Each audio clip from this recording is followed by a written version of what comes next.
Njengoba amabhishi amaningi eWestern Cape egcwele, abaqaphi basolwandle namaphoyisa basiqaphile isimo ukuqinisekisa ukuphepha kwabantu abazochitha amaholide.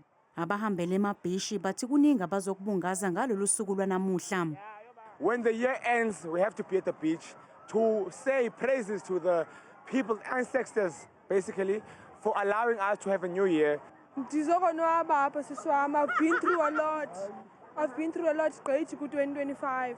25 ngiphathele imingcwabo emininzi great siswami. Ndigowa kakhulu. Waza khula box kukho ifruit emnandi watermelon indoni, cold drinks, izinto zimnandi mntazika sizokonwaba ngesixhosa ke sithi sokhupha isikhwakhwalalo kumdaka sizokonwaba mntasekhaya. Eminye imindeni ithi ukuhambela ebhishi ngemuva kosuku lukaKhisimusi seyikwenze kwaba yisiko. It's a tradition, sort of. So we know on the 26th we come to the beach. So it has been going on for years. But I see it's mostly losing it because back in the days around 2002, it would be packed.